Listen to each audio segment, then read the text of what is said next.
नमस्कार दोस्तों, दिशा राइज में आपका स्वागत है। हम पहले पार्ट में जनन के कुछ इंपॉर्टेंट क्वेश्चंस लेके आए हैं।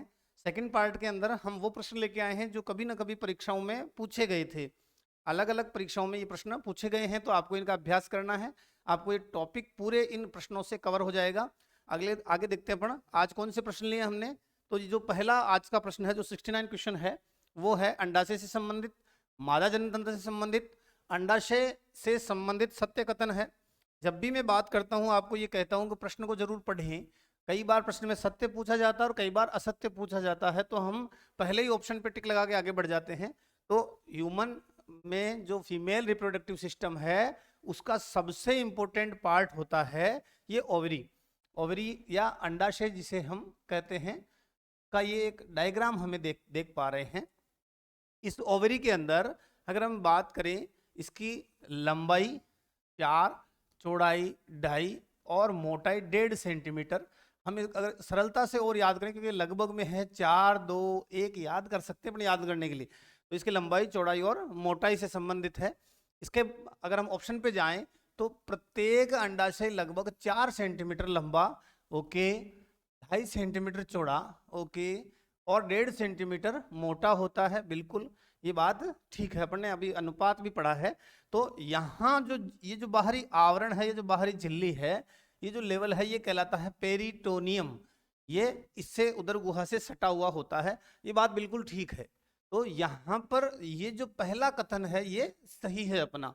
आगे हम जाएं तो ये जो बाहरी स्तर है ये कहलाता है जर्मिनल एपिथीलियम, और जो आंतरिक स्तर है वो बना होता है कनेक्टिंग टिश्यू का। कनेक्टिंग टिश्यू का ये बना होता है। तो ये बात अगर हम दूसरे कथन में जाएं तो अंडाशय के भीतर अंडाणुओं का अंड जनन के द्वारा निर्माण होता है। बिल्कुल ओके।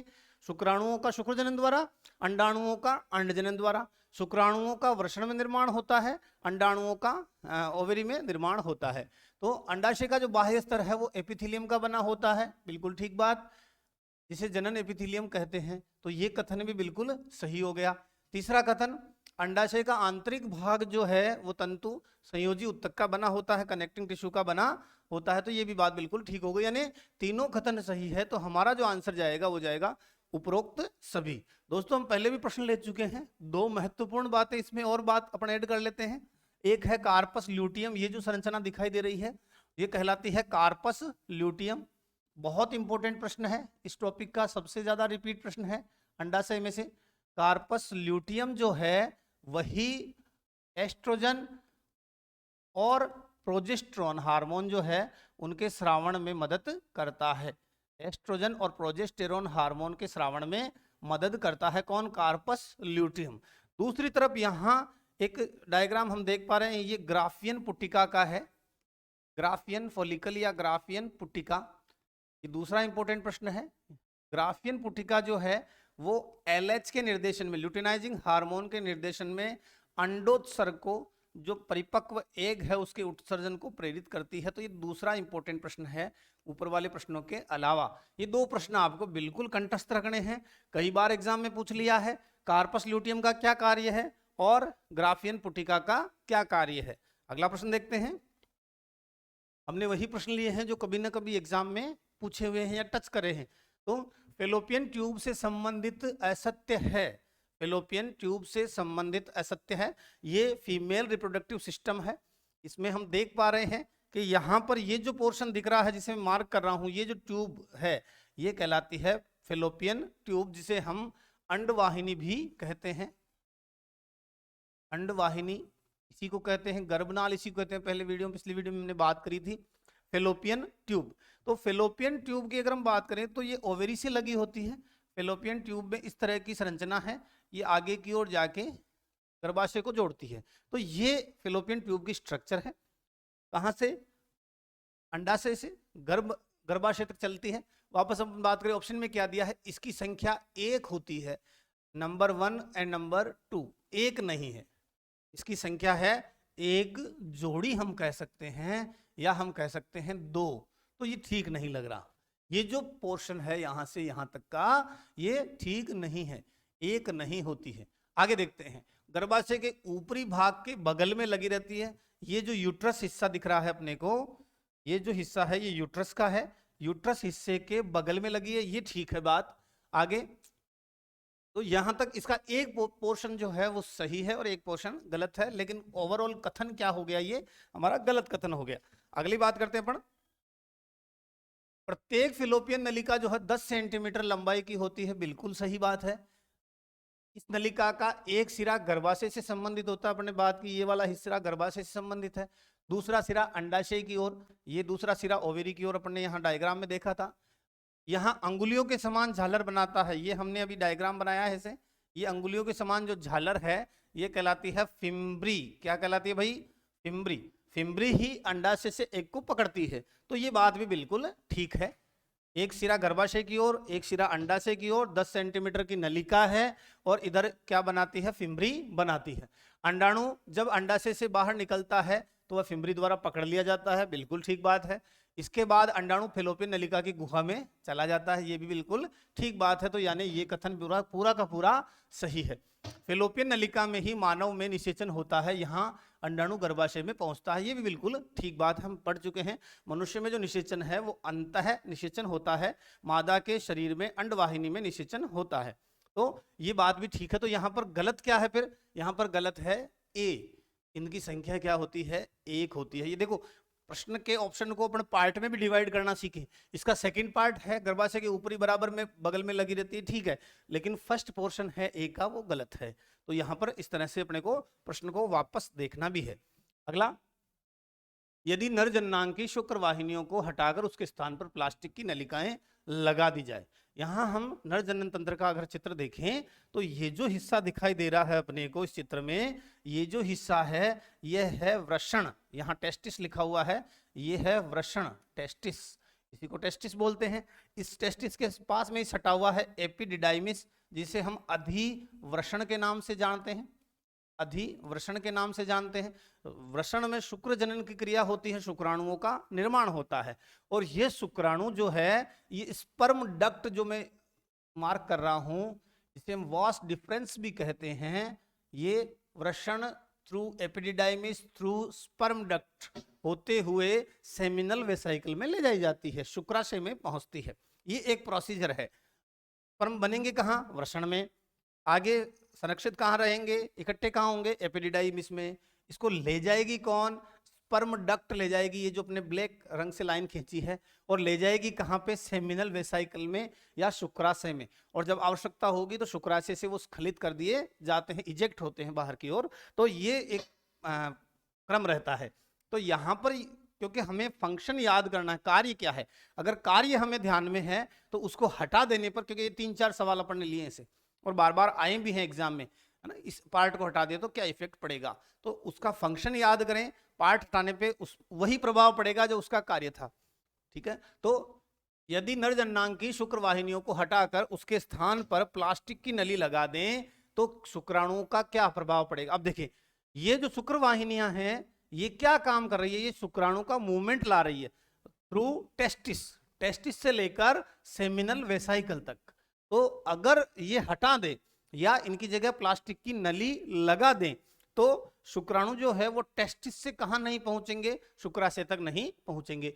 शुक्राणु की उत्पत्ति नहीं होगी, उत्पत्ति से इसका कोई लेना देना नहीं है, शुक्राशय में नहीं पहुंच पाएंगे, बिल्कुल शुक्राशय में नहीं पहुंच पाएंगे। उत्पत्ति बढ़ जाएगी घट जाएगी, उससे कोई लेना देना यहां पर नहीं है। तो हमारा जो ऑप्शन होगा वो यहां पर सही होगा बी, शुक्राशय में शुक्राणु नहीं पहुंच पाएंगे। ये शुक्राशय वाली संरचना हम देख पा रहे हैं। अगला प्रश्न देखते हैं। अगले प्रश्न में नर जनन तंत्र का, जैसे मादा जनन तंत्र में सबसे इंपॉर्टेंट पार्ट होता है ओवेरी अंडाशय, उसी तरह मादा जनन तंत्र में अंडाशय होता है, नर जनन तंत्र में टेस्टिस या वृषण होता है। तो यदि टेस्टोस्टेरोन हार्मोन का स्राव नहीं हो, मैं फिर से बात कर रहा हूं, टेस्टोस्टेरोन हार्मोन जो है वो कौन से हार्मोन का प्रकार है? एंड्रोजन हार्मोन का प्रकार है। और ये जो एंड्रोजन हार्मोन है, पिछले वीडियो में हमने कहा था लेडिक की कोशिकाएं, लेडिक कोशिकाएं जिन्हें हम अंतराली कोशिका भी कहते हैं, अंतराली कोशिका भी कहते हैं, ये यहां पर टिशियल टिश्यू के नाम से यहाँ पर कलरफुल सेल्स दिखाई दे रही है, ये अंतराली की कोशिकाएं हैं। लेडिग नामक वैज्ञानिक के नाम पे लेडिग सेल्स कहलाती है। तो ये टेस्टोस्टेरोन हार्मोन का स्रावण करती है। इसी तरह एक और सेल्स होती है जिसे बोलते हैं सर्टोली की सेल्स या सर्टोली कोशिकाएं। सर्टोली कोशिकाएं, ये कोशिकाएं जो है शुक्राणु को पोषण प्रदान करती है। शुक्राणुओं को पोषण प्रदान करती है कौन सी कोशिकाएं? सर्टोली की कोशिकाएं। लेडिक कोशिकाएं क्या काम करती है? लेडिक कोशिकाएं जो है वो एंड्रोजन का स्रावण करती है, और एंड्रोजन ही एक तरह का क्या है? टेस्टोस्टेरोन है। बिल्कुल आपको ये क्लियर रखना है। दो इंपॉर्टेंट सवाल, पोषण कौन प्रदान कर रहा है? सर्टोली कोशिकाएं। निर्माण कौन कर रहा है? लेडिक की कोशिकाएं। तो यहां पर पूछा है यदि टेस्टोस्टेरोन का स्राव नहीं हो तो क्या होगा?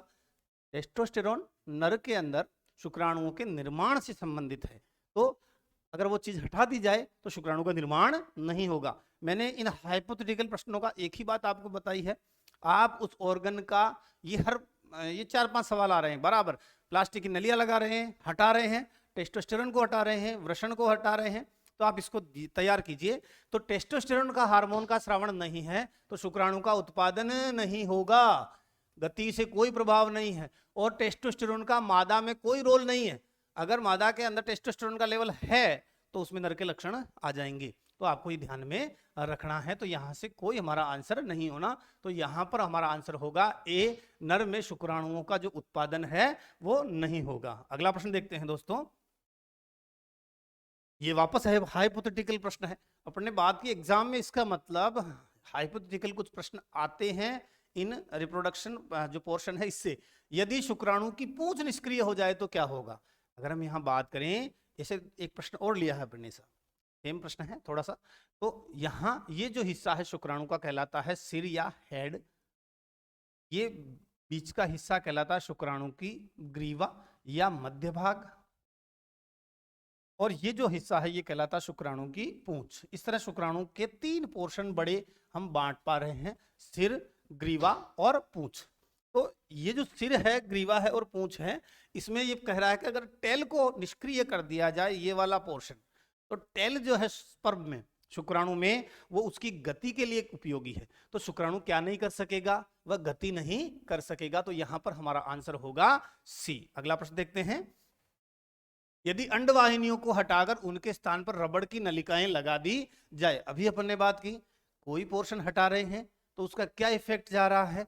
तो यहाँ अंडवाहिनियां हैं, ये जो फिलोपियन ट्यूब अभी अपने बात की थी, इस तरह की संरचना है, इसकी जगह रबर की नली लगा दे। फिलोपियन ट्यूब अंडाशय से एग को मार्ग प्रदान करती है कहां तक पहुंचने का? गर्भाशय तक, और रोपण की क्रिया कराती है। तो वो क्या इफेक्ट हो रहा है? यहां पर हमने एक चित्र लिया है, उसमें फेलोपियन ट्यूब में कट लगा के उसे अलग कर रहे हैं। यहां कट लगाने की बात नहीं कर रहे, अंडवाहिनी को हटा के रबर की ट्यूब लगाने की बात कर रहे हैं। ये प्रश्न एग्जाम में, मैंने कहा हाइपोथेटिकल कुछ 5-4 प्रश्न लिए हैं, एग्जाम में पूछे हुए प्रश्न हैं। तो यदि अंडवाहिनी को हटाकर उसके स्थान पर रबड़ की नलिका लगा दी जाए तो अंडों का निर्माण, अंडवाहिनी का अंडों के निर्माण से कोई संबंध नहीं है।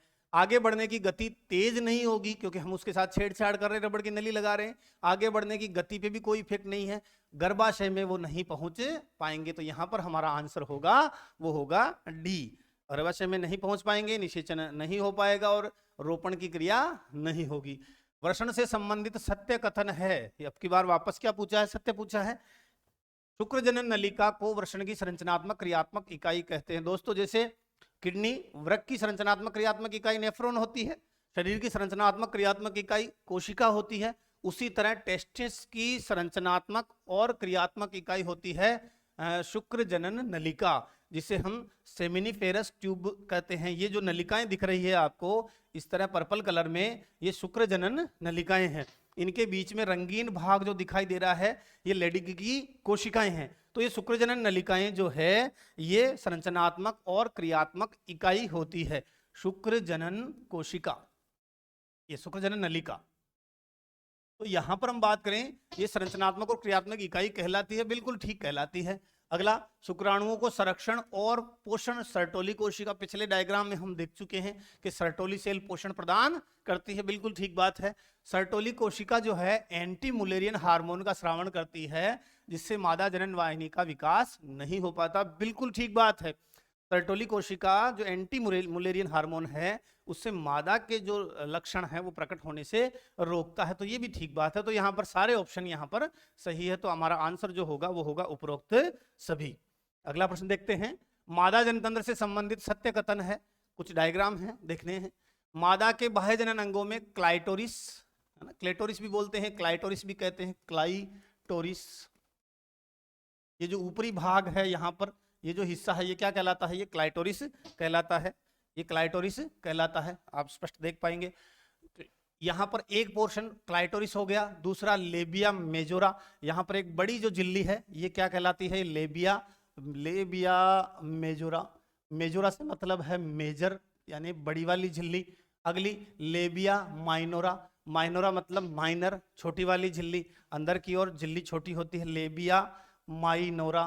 तो बिल्कुल ये तीनों पोर्शन बाह्य जनन अंग में मादा के अंदर होते हैं, तो ओके है बात। फिर गर्भाशय का आंतरिक स्तर एंडोमेट्रियम कहलाता है, अपन ने पिछले डायग्राम में देखा होगा, पिछले पार्ट में एंडोमेट्रियम स्तर। फिर अगला जो कौमार्य है, वर्जिन जो महिलाएं हैं, वर्जिन जो महिलाएं हैं वहां पर अग्रभाग में, है ना, वेजाइना के अग्रभाग में एक झिल्ली पाई जाती है जिसे हाइमन कहते हैं, ये हाइमन झिल्ली ही वर्जिन होने का निर्धारण होता है। तो यहाँ पर हम डायग्राम में ये जो झिल्ली देख पा रहे हैं ये झिल्ली कहलाती है हाइमन, हाइमन। तो जब खिलाड़ियों के अंदर अगर हम बात करें या जो हार्डवर्क करने वाली महिलाएं हैं उनमें ये स्वतः ही झिल्ली टूट सकती है कई बार, तो ये कई बार ऑप्शन में हम देख पाते हैं। तो हाइमन जो है, हाइमन का जो उपस्थिति है वो किसका निर्धारण करती है कि मादा वर्जिन है या नहीं है। लेकिन मैंने दो स्थितियां बताई, खिलाड़ियों के अंदर और जो हार्डवर्क करने वाली महिलाएं हैं उनमें हाइमिन उम्र के साथ अपने आप भी स्वतः भी टूट सकती है। तो ये जो झिल्ली है ये कौमार्य का निर्धारण करती है, बिल्कुल ठीक बात है। तो यहाँ तीनों कथन सही है, तो यहाँ पर उपरोक्त सही, सभी सही होगा। अगला प्रश्न देखते हैं, निम्न में से असत्य कथन है। पहला, वीर्य का पीएच मान, सीमन का जो पीएच है 7.5 से 8 के बीच में होता है, ओके बात है, बिल्कुल सही कथन है। शुक्राणु फ्रक्टोज से ऊर्जा प्राप्त करते हैं और उनकी संख्या होती है 20 मिलियन प्रति मिलीमीटर घन मिलीमीटर होती है। शुक्राणु जो है उसमें दो चीजें, कार्बोहाइड्रेट तो पाया जाता है फ्रक्टोज और कैल्शियम तत्व, दो चीजों की, ये बहुत बार आ गया है प्रश्न, ये बहुत बार आ गया, शुक्राणु को दो चीजों की महती आवश्यकता होती है ऊर्जा के लिए, फ्रक्टोज और कौन सी धातु की आवश्यकता होती है, तो कैल्शियम।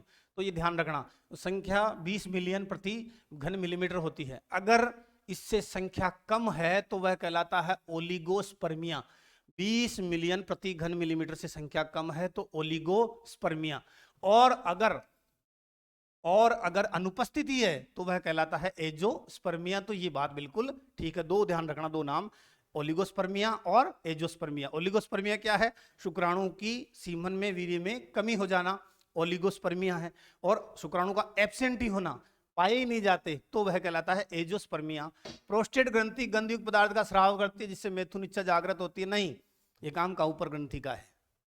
प्रोस्टेट ग्रंथि जो है वो सीमन को क्षारीय बनाने का काम करती है। तो यहां पर असत्य कथन कौन सा होगा, वो होगा डी कथन हमारा असत्य होगा। अगला प्रश्न देखते हैं, शिशु जन्म के लिए प्लेसेंटा जो हार्मोन स्रावित करती है, एचसीजी और रिलैक्सिन हार्मोन स्रावित करती है। देखो कितनी अच्छी चीज बनाई ईश्वर ने, बहुत अच्छी अच्छी चीजें क्रिएट करके भेजी है कि जब प्रेगनेंसी है, डिलीवरी हो रही है, तो प्रसव के समय ज्यादा परेशानी नहीं हो, इसलिए प्लेसेंटा ही एक हार्मोन स्रावित करती है जो श्रोणी मेखला का एक पोर्शन है, प्यूबिस सिम्फाइसिस, उसको चौड़ा कर देता है जिससे प्रसव या डिलीवरी में आसानी हो जाती है। तो वह हार्मोन कौन सा है, वह हार्मोन है रिलैक्सिन, रिलैक्सिन हार्मोन। तो यहां पर हमारा आंसर सी सही होगा। अगला प्रश्न देखते हैं, निम्न में से सत्य कथन बताइए। इसी तरह का प्रश्न हमने पिछले वीडियो में लिया था। तो यहां दो शब्दावली का ध्यान रखना है। मीनार्क, मीनार्क 12 से 13 वर्ष, इसको हिंदी में हमने पिछले वीडियो में नाम लिया था, वो था रजो दर्शन। महिलाओं में रज चक्र की शुरुआत कौन से में होती है, 12 से 13 वर्ष में। जिसको क्या बोलते हैं इंग्लिश में, मीनार्क कहते हैं। कई बार ये शब्दावली विज्ञान में परेशान करती है। अगला मीनोपोज। मीनोपोज जो है वो है रजो निवृत्ति। रजो निवृत्ति, महिलाओं में जो मासिक चक्र है उसकी समाप्ति मीनार्क कहलाती है, मीनोपोज कहलाती है, और शुरुआत कहलाती है मीनार्क। तो ये दोनों ऑप्शन यहाँ पर हमारे सही हैं। फिर अगर बच्चों के अंदर क्या होता है, वर्षण जो है वो नीचे नहीं आ पाते, उदर गुहा में थोड़े खींचे हुए रहते हैं, यह कहलाता है क्रिप्टोर्चिडिज्म। तो ये बच्चों के अंदर बिल्कुल बात ठीक है, कहलाता है, और इससे बच्चों में जननांगीय विकास नहीं हो पाता। तो ये सभी कथन यहाँ पर सही है। अगला प्रश्न देखते हैं। पाइमोसिस एक ऐसी स्थिति है जिसमें लिंग की त्वचा जो है उसकी ऊपरी चमड़ी, जिसे फोरस्किन कहते हैं, ये जो ऊपर वाला हिस्सा है फोरस्किन का, वो अत्यधिक टाइट हो जाती है और शिश्नमुंड से पीछे नहीं हट पाती। इससे बचाव के लिए क्या किया जाता है? तो इससे बचाव के लिए कुछ धर्मों में, जैसे यहूदी है, इस्लाम है, वो इस फोरस्किन को हटा देते हैं या कट कर देते हैं, जिससे वो जो फोरस्किन है, वो चमड़ी है, वो मूव कर पाए। तो ये जो प्रोसेस है ये कहलाती है खतना कहलाती है। ये कई स्किन रोगों से बचाव भी करती है, क्योंकि कई बार उस हिस्से की साफ सफाई पूरी तरह से नहीं हो पाती, तो उससे कई फंगस और बैक्टीरियल इन्फेक्शन भी होते हैं, उससे भी बचाव करती है। लेकिन अपन जो स्किन टाइट की बात कर रहे हैं वो रोग है फाइमोसिस। लेकिन ये कभी कभी हानिकारक भी हो सकता है, अगर हम इसको ढंग से नहीं कर पाए तो बच्चों के लिए नुकसानदेह भी हो सकता है। तो इसको पूरी तरह सावधानी से और स्टैंडर्डाइज चीजों के साथ किया जाना चाहिए। कई देशों ने इस पर बैन भी लगाया है मानवाधिकार के विषय को लेकर, तो ये अपना चर्चा अलग विषय है। यहाँ ऑप्शन में कॉपर टी आया है, हम पहले बात कर चुके हैं। टी शेप का मादा के हिस्से में डाला जाता है जिसे कॉपर टी कहते हैं, तो ये महिलाओं में नहीं होगा। ट्यूबेक्टोमी, ये जो फेलोपियन ट्यूब है उसको काट देना, जिससे एग जो है वो गर्भाशय तक रोपण नहीं कर पाए, ये कहलाता है ट्यूबेक्टोमी। और अगर शुक्रवाहिनी को काट दे, वास डिफरेंस को काट दे, तो वह कहलाता है वेसेक्टोमी। ये अलग तरीका है। तो यहाँ पर जो आंसर होगा वो होगा खतना किया जाता है। अगला प्रश्न देखते हैं। शुक्राणु से संबंधित सत्य कथन है। हम 3 पार्ट की बात कर चुके हैं, हेड, नेक और टेल। तो हेड जो हिस्सा है, यहाँ पर एक हिस्सा है एक्रोसोम, ये जो ऊपरी का भाग दिखाई दे रहा है यह है एक्रोसोम। दोस्तों एक्रोसोम के कारण ही एक जैविक विशिष्टता पाई जाती है जीवों में। भैंस का जो शुक्राणु है वो भैंस के अंडाणु का पहचान करेगा और उसी जीव का एक्रोसोम उसके अंडाणु को भेद पाएगा। अगर भैंस या गाय का एग और स्पर्म लिया जाए तो वो एक दूसरे के साथ निषेचित नहीं हो पाएंगे, क्योंकि एक्रोसोम अपने जाति विशिष्टता या जीव की पहचान कर लेता है। तो इस कारण ये जो एक्रोसोम है ये शुक्राणु के हेड का अग्रभाग, जो मैं रेड मार्क कर रहा हूं वो है, और यहां लिखा है शुक्राणु का नुकीला भाग, जिसकी सहायता से अंडाणु की भित्ति को भेदकर अंडाणु में प्रवेश कर जाता है, वह एक्रोसोम कहलाता है। बिल्कुल ठीक है ये बात, ये हम पिछले में बात भी करी थी कि अंडाणु का जोना पेलिसीडा को ये भेदता है और वहां पर पहुंचता है, एक ही शुक्राणु पहुंच पाता है। एक्रोसोम का निर्माण गोल्जी बॉडी से होता है, ये प्रश्न भी पूछा हुआ है। इसमें 3-4 प्रश्न पूछे हुए हैं, इस एक प्रश्न में 3 से 4 प्रश्न एग्जामों के हैं। तो एक्रोसोम का निर्माण गोल्जी बॉडी से होता है, बिल्कुल ठीक बात है। शुक्राणु का केंद्रक शीर्ष में पाया जाता है, ये रहा न्यूक्लियस शीर्ष में पाया जाता है, ओके। शुक्राणु को ऊर्जा उसके धड़ भाग से मिलती है, यहां से एनर्जी मिलती है। क्यों? क्योंकि यहाँ पर माइटोकॉन्ड्रिया होता है, जिसे पावर हाउस कहते हैं, ये रहा माइटोकॉन्ड्रिया। फिर आगे बात करें, पूंछ का निर्माण तारक काय से होता है, ये रहा फ्लैजिला, पूंछ तारक काय से होता है जो गतिशीलता प्रदान करता है। ये प्रश्न पहले ले चुके हैं अपन अलग स्वरूप में, तो यहाँ पर ये सभी कथन सही है। अगला प्रश्न देखते हैं। अगला प्रश्न है, गोनोरिया रोग का कारण है। गोनोरिया जिसे हम सुजाक के नाम से जानते हैं, सुजाक जो है वो एक बैक्टीरिया या जीवाणु, हिंदी में लिखे हम जीवाणु, जिसे निसेरिया गोनोराई कहते हैं, उससे होता है।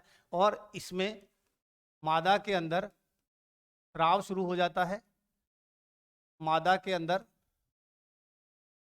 यूरिन जो है वो बार बार आने लगता है, जलन होती है, और संभोग के दौरान दर्द होता है। पुरुषों में पेशाब करते समय तेज जलन का एहसास होता है, पीला मटमेला सफेद सा स्राव निकलने लगता है बहुत कम मात्रा में, और तेज जलन होती है। तो ये कुछ लक्षण होते हैं। ये किसके लक्षण हैं? ये सुजाक के लक्षण हैं। सिंपल कुछ एंटीबैक्टीरियल दवाएं हैं, एंटीबायोटिक दवाएं हैं, वो देके ठीक की जा सकती है। डॉक्टर से परामर्श इसके लिए लेना बहुत जरूरी है। तो निजेरिया गोनोराई या गोनोरिया, उसके कारण ये रोग होता है। सुजाग जिसे हम कहते हैं, जननांगों में विकार होने वाला है। आगे, एड्स का पूरा नाम बताइए, बहुत इंपॉर्टेंट और इजी प्रश्न है। एक्वायर्ड इम्यूनो डिफिशियंसी सिंड्रोम, पूरा पढ़ना है क्योंकि ऑप्शन के अंदर छेड़छाड़ की जाती है ऐसे प्रश्नों में। Acquired immuno deficiency syndrome, acquired यानी अर्जित प्रतिरक्षा तंत्र में कमी संलक्षण। एड्स दिवस कब मनाया जाता है? 1 दिसंबर को। 1 दिसंबर को एड्स दिवस मनाया जाता है, बिल्कुल सिंपल बात। एड्स पहली बार रिपोर्ट किया गया, पहली बार अगर वैसे देखें तो कांगो में रिपोर्ट किया गया। कांगो की राजधानी है किशानसा, ये अफ्रीका के अंदर है, अफ्रीका के अंदर है। और अगर रिपोर्ट की बात करें ऑप्शन के अनुसार तो अमेरिका यहाँ पर हमारा ऑप्शन होगा। एड्स किस भारत के अंदर एड्स कब आया? सबसे पहले तो 1986 के अंदर एड्स रिपोर्ट किया गया। एड्स किसके द्वारा प्रेषित किया जा सकता है? रक्ताधान, प्रेमालाप गले मिलने से नहीं होता, हाथ मिलाने से नहीं होता, यहाँ पर ब्लड एक दूसरे को ट्रांसफ्यूज चढ़ाया जाए, वायरस से संक्रमित रोगी का रक्त दूसरे को चढ़ा दिया जाए तो होगा। आगे बात करते हैं, एड्स किसके द्वारा होता है? एड्स रक्त कैंसर से नहीं होता, टी सेल से होता है, जीवाणु से नहीं होता, टीएमवी से नहीं होता। यहाँ पर हमारा ऑप्शन होगा बी, जो टी सेल्स है उसके द्वारा ये एड्स फैलता है। थोड़ा स्पीड बढ़ा रहे हैं पढ़ब। AZT, जिसे हम सामान्य, आपको ये नाम मिलेगा एजिडोथाइमिन नाम मिलेगा, ही नाम हमने प्रश्न में लिया है। 3-एजिटो-2,3 डाईऑक्सीथाइमिन जो है ये किसके उपचार में काम में आता है? एड्स के उपचार में काम में आता है।